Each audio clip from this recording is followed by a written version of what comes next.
Assalamu alaikum dear students, welcome to English Keys channel. I am Muhammad Naeem and today we are going to study unit number 8 of English grade 11th and the topic for today's lesson is wasteland यानी कचरे की ज़मीन, एक ऐसी ज़मीन जहाँ पे हर तरफ कचरा ही कचरा है।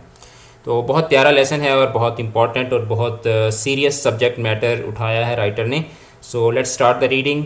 कैंस, कैराफे, पॉली बैग्स, ठीक है, यानी कि डब्बे और इस तरह प्लास्टिक के बैग्स, ठीक है, और जो है वो जो लिफाफे होते हैं, शापर होते हैं। Glinting on the words of a million miles of roadways lying in scrub, grass, dirt, leaves, sand, mud but never hidden. देखिए कितनी कितनी प्यारी जो है ना वो कितने प्यारे मौजू के साथ इसने स्टार्ट किया है। ग्लिंटिंग, बिखरे हुए हैं, ऑन द वर्ज, किनारों पर, of million miles of roadways, सड़क के जो लाखों मील के किनारे हैं उनके ऊपर। लाइंग इन स्क्रब यानी कचरे के अंदर, घास के अंदर, मिट्टी के ढेर के अंदर, पत्तों के अंदर और रेत के अंदर और कूड़ा उसके अंदर, कीचड़ के अंदर, यानी कि जिस तरह की भी रोड है, जिस तरह का भी क्लाइमेट है, उसके अंदर ये सारा का सारा गंद जो है ये ऐसे बिखरा हुआ है, but never hidden. Shining in the sun और पिक्ड बाय मून और the beams of headlights at night, कि या तो ये सूरज में भी चमक रहा होता है, चांद की रोशनी में भी ये चमक रहा होता है, और जो गाड़ियों की हेडलाइट्स होती हैं उनके उनके सामने भी ये गंद सारा चमक रहा होता है। वाश्ड बाय रेन, बारिशों में बह जाता है, और फ्लैटेंड बाय व्हील्स या गाड़ियों के नीचे आकर फट जाता है, बट नेवर डल्ड, लेकिन इसको कभी भी तलफ नहीं किया गया। नेवर बरीड, कभी इसको दफन नहीं किया गया। नेवर डिस्ट्रॉयड, इसको कभी भी ख़त्म नहीं किया गया। Here is the mark of savages, ये कोई जंगली, ये कोई बद तहजीब लोगों की ये अलामत है। द टेस्टामेंट ऑफ वेस्टर्स, और ये ज़ाया करने वालों की अलामत है। द स्टेन ऑफ प्रॉस्पेरिटी, ये खुशहाली का एक दाग है, यानी कि जब लोगों के पास बहुत ज़्यादा पैसा आ जाता है, बहुत ज़्यादा प्रॉस्पेरिटी, खुशहाली हो जाती है, तो फिर लोग जो है ना वो अंधाधुंध चीज़ों को जो है ना वो बेतरीक तरीके से खर्च करते हैं। तो राइटर इसको क्या कह रही है, इसको स्टेन ऑफ प्रॉस्पेरिटी यानी कि खुशहाली या अमीरी के चेहरे का दाग इसको कह रही है। Who are these men who defile the grassy borders of our roads and lanes, who pollute our ponds, who spoil the purity of our ocean beaches with the empty vessels of their thirst? कि ये कौन लोग हैं जो हमारे roads के जो grassy borders हैं उनको ये डिफाइल करते हैं, उनको मसक करते हैं। कौन हमारे तालाबों को गंदा करता है? कौन लोग हैं जो हमारे जो समंदरों की जो बीचेस हैं उनको अपनी थर्स्ट के एम्प्टी वेसल से उसको गंदा करते हैं। यानी कि क्या what it means by the empty vessels of their thirst, के बोतल पी, ड्रिंक पी और उसका जो केन है, उसका जो डब्बा है उसको फेंक दिया। Who are the man who make these vessels in millions and then say drink and discard, कि ये कौन लोग हैं जो लाखों की तादाद में ऐसी बॉटल्स बनाते हैं और बॉटल्स के ऊपर लिख देते हैं कि ड्रिंक एंड डिस्कार्ड, ठीक है, कि इसको पिएँ और इसको जो है ना वो फेंक दें। What society is this that can afford to cast away a million tons of metal and to make of wild and fruitful land a garbage heap? कि ये कैसी सोसाइटी है जो मिलियन ऑफ टन्स जो है वो मेटल बनाई जा रही है और जो वाइल्ड और फ्रूटफुल लाइफ लैंड जो थी उसको क्या बना रहे हैं, यानी कि जो एक हमारी अच्छी ज़रख़ेज़ ज़मीन थी उसको क्या बना रहे हैं, गार्बेज हीप, यानी कि उसको कचरे का एक ढेर बना रहे हैं।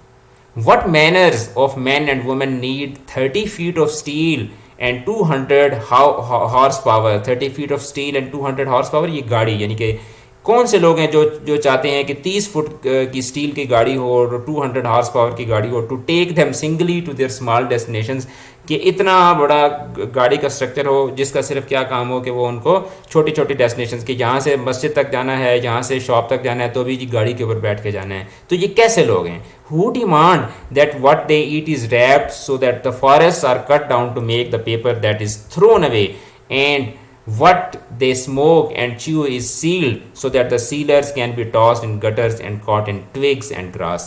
देखिए कितना इंपॉर्टेंट पॉइंट उठाया है कि ये कौन से लोग हैं जो ये डिमांड करते हैं कि उनका खाना जो है वो वो रैपिंग शीट के अंदर हो, और जो है ना उसके लिए उनकी रैपिंग शीट बनाने के लिए जो है वो दरख्तों के दरख्त काट दिए जाएं, जंगल के जंगल ख़त्म कर दिए जाएं, और उस रैपिंग शीट का मकसद क्या है कि उसमें से चीज़ निकाल के खा ली और रैपिंग शीट फेंक दी। और ये कौन लोग हैं जो चाहते हैं कि जो भी उन्होंने खाना है वो एक सील के अंदर बंद हो, ताकि वो उसकी सील फाड़ें और सील फाड़ के उसको जो है ना वो गंद के अंदर फेंक दें और वो कचरे का ढेर बनती रहे।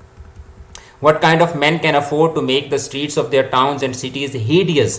Hideous बड़ी मतलब एक तरह से कह लें कि बड़ी अजीब, ठीक है, बड़ी dangerous, with neon at night and their roadways hideous with science by day, wasting beauty, who leave the carcasses of car to rot in heaps. Carcasses बोलते हैं जो केसिंग होती है, जो कार का जो कबाड़ होता है, कि ये क्यों कबाड़ का कबाड़ इतना ज़्यादा इकट्ठा हो गया है। Who spill their trash into ravines, कौन, रवीन खाई को बोलते हैं, कौन अपना कचरा जो है वो खाई के अंदर फेंकता है। And make smoking mountains of refuse for the towns red, और जो है ना वो धुएं के जो है ना वो फिर वहाँ से भपके उठ रहे होते हैं। What manner of man choke off their life in rivers, streams and lakes with the waste of their produce making poison of water, कि कौन लोग हैं जो अपना कचरा और अपना जो फुजला होता है, अपनी जो गंदगी होती है, वो दरियाओं में और नदियों में और वादियों में फेंकते हैं, जिससे पानी को जहरीला कर रहे हैं। Who is as rich as that, कौन इतना अमीर हो सकता है, यानी कि कौन इतना अमीर हो सकता है कि जिसको ये बिल्कुल परवाह ना पड़े। Slowly the wasters and despoilers are impoverishing, ठीक है, इम्प्रोवराइजिंग कि मतलब हालत को मज़ीद जो है ना हमारी ज़मीन की हालत को मज़ीद तबाह कर रहे हैं, our nature and our beauty, so that there will not be one beach, one hill, one land, one meadow, one forest free from the debris of man and the stigma of his improvidence, कि ये लोग जो हैं ये दिन ब दिन हमारी ज़मीन को, हमारी नेचर को और हमारे इस ज़मीन के हुस्न को इतना ख़राब कर रहे हैं, और ये चाहते हैं कि एक ऐसा दिन आए कि जब कोई भी बीच, कोई भी पहाड़ी, कोई भी ज़मीन का टुकड़ा, कोई भी चरागाह, कोई भी जंगल जो है वो इंसान की इस गंदगी से और इंसान की इस हमाकत से महफूज ना रहे।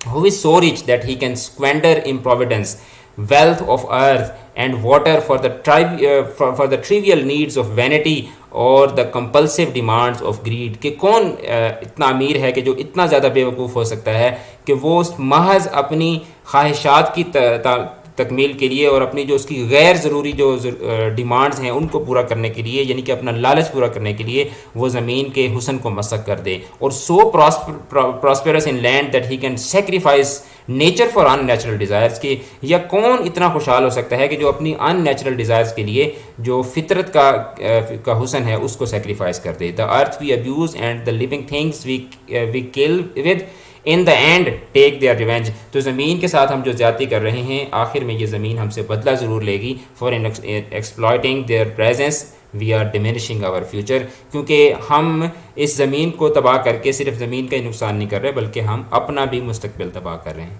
And what will we leave behind us when we are long dead, और ये देखें यहाँ से झंझोड़ने की कोशिश कर रही है मुसन्निफ़ा कि हम जब मर जाएंगे तो हम पीछे क्या छोड़ के जाएंगे। टेम्पल्स, हम दरबार छोड़ के जाएंगे। एम्फोरा वो आपने देखा होगा, पुराने जो जग होते थे जिनके दोनों तरफ से हैंडल्स बने हुए थे उनको एम्फोराज कहा जाता था। एम्फोरा, संकन ट्रायर, तो क्या हम जब मर के जाएंगे तो हम क्या पीछे छोड़ के जाएंगे? हम दरबारें छोड़ के जाएंगे, या हम जो है ना वो दबे हुए जो ख़जाने हैं वो छोड़ के जाएंगे? क्या छोड़ के जाएंगे? और माउंटेन्स, या हम ऐसे mountains of twisted, rusted steel, canyons of plastic containers and a million miles of shores, या हम ये चीज़ें छोड़ के जाएंगे, या फिर हम एक ऐसा माहौल छोड़ के जाएंगे कि जिसमें जो है ना वो गंदगी के पहाड़ जो है ना बने हुए होंगे, और मिलियन माइल्स ऑफ शोर्स, और मीलों लंबे साहिल, गारलैंडेड, लदे हुए, not with the lovely wrack of the sea but with the cans and bottles and light bulbs and boxes of a people who conserved their convenience at the expense of their heritage, कि जिन्होंने अपनी जो सहूलत थी, अपनी सहूलत की खातिर अपना मुस्तकबिल और अपना पूरा विरसा तबाह किया।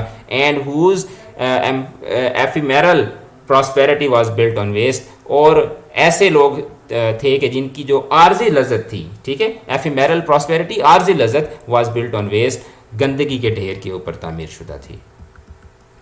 तो सबसे पहले हम देख लेते हैं ग्रामर को, फिर उसके बाद क्वेश्चन आंसर करेंगे। ग्रामर में fill in the blanks with one of the following words, ये वर्ड्स दिए हुए हैं, इसके साथ आपने फिल इन द ब्लैंक्स जो है वो फिल करनी है। Before going to sleep, I like to read for half an hour. Call me as soon as you get to the hotel, okay? First, we went to offer prayers. Afterwards, we went to have a dinner together. I didn't look at the answer after finishing the test. I didn't cheat. If you see this book on sale for less than $10, buy it immediately. It usually costs nearly 20. Finally, following Mrs. Ebrar for almost an hour, I saw her enter the restaurant. We looked in four stores until finding it in one every near our house. I don't want it in 10 minutes, I need it now. So this is how you use these words. उसके बाद find the regular verbs in each line, write them in the blanks and use them in sentences. तो इसमें से आपने जो regular verbs हैं वो आपने यूज़ करने हैं. तो रेगुलर वर्ब और इरेगुलर वर्ब्स कौन से होते हैं? रेगुलर वर्ब्स वो होते हैं कि जो जिनका जो अगली एक्सटेंडेड फॉर्म है, यानी कि पास्ट और पास्ट पार्टिसिपल फॉर्म है, वो एक पैटर्न पे आती है. जिस तरह प्ले प्लेड, ठीक है, रीड की रेड रेड होती है, फील की फेल्ट फेल्ट होती है, सी की सी सॉ सीन होता है. तो ये तीनों जो हैं वो इरेगुलर वर्ब हैं. प्ले जो है वो रेगुलर वर्ब है. इस तरह आपने बाकी सब में से भी फाइंड आउट करने हैं. इसमें लिसन रेगुलर वर्ब है, इसमें हेल्प रेगुलर वर्ब है, इसमें लाइक रेगुलर वर्ब है, इसमें क्लीन रेगुलर वर्ब है, इसमें वॉच रेगुलर वर्ब है, इसमें कुक जो है वो रेगुलर वर्ब है, इसके अंदर जो है वो आंसर रेगुलर वर्ब है, इसके अंदर वांट रेगुलर वर्ब है, इसके अंदर ओपन रेगुलर वर्ब है. उसके बाद change the verb into the simple past. तो ये प्रेजेंट फॉर्म में है, तो इसको आपने सिंपल पास्ट में तब्दील करना है. तो सिंपल पास्ट में आपको पता है सेकंड फॉर्म आती है. हियर का हर्ड आ जाएगा, रीड का रेड आ जाएगा, स्पीक का स्पोक आ जाएगा, अंडरस्टैंड का अंडरस्टूड आ जाएगा, फॉरगेट का फॉरगॉट आ जाएगा, हैव का हैड आ जाएगा, लूज का लॉस्ट आ जाएगा, स्विम का स्वैम आ जाएगा, और बिकम का बिकैम आ जाएगा, और नो का न्यू आ जाएगा. So this is how you can solve this exercise. उसके बाद हम आते हैं क्वेश्चन आंसर्स की तरफ.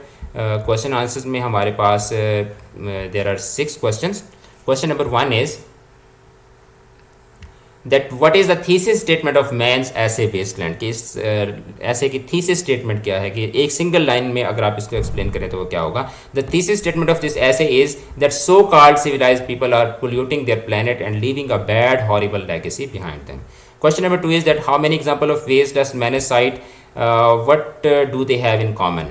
So she gives the examples of cans, carafe, polybags, defilation of grassy borders, carcasses, trash, and smoke of factories. The common factor among all of the above mentioned kind of garbage is its potential to destroy the peace and serenity of earth. They all are harmful to the nature and defile its beauty. Question number 3 is that what purpose does Mannes want to achieve, does it work. कि वो इस खत के ज़रिए क्या मकसद achieve करना चाहती है, और वो क्या उसमें अपने मकसद को अचीव करने में कामयाब हुई है या नहीं. Through this lesson she wants to awake the sleeping soul of humanity. She wants to provoke them and by provoking realise them the sensitivity of the danger they are applying to the natural habitat. She has been successful in achieving her task of invoking a sense of realisation in the modern human beings. Question number 4 is that in what ways is Manes ऐसे persuasive. Persuasive ऐसे वो होता है कि जिसके अंदर आप किसी को कायल करने की कोशिश करते हैं. This essay is persuasive because the style, content and manner of describing events looks an effort to persuade readers about the sensitivity of the issue. This essay differs from a formal argument because tone of the writer is critical and emotional. The use of diction is also a bit informal but sophisticated. It makes the essay persuasive. Question number 5 ये है कि in paragraph number 5 Mannes writes there will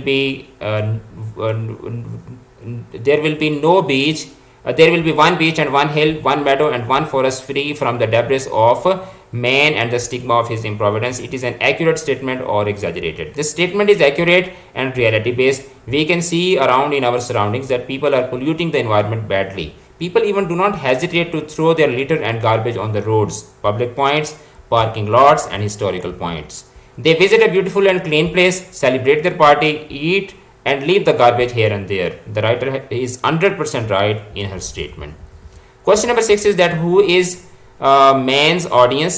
What assumption does she make of it? कि audience कौन है? Man's audience is the whole human society. Those who are polluting the environment are her special target. Through this essay, she wants to evoke a sense of awareness among the common folks. She assumes that people will take this issue seriously and avoid doing it in future. Question number 7 is that why does Manes use a short paragraph in para number 7? Why does not she merge it with other paragraphs? तो answer is that usually we make separate paragraphs to convey different important messages differently. In this essay she makes a short paragraph consisting of only 2 lines just to emphasize the importance of subject matter.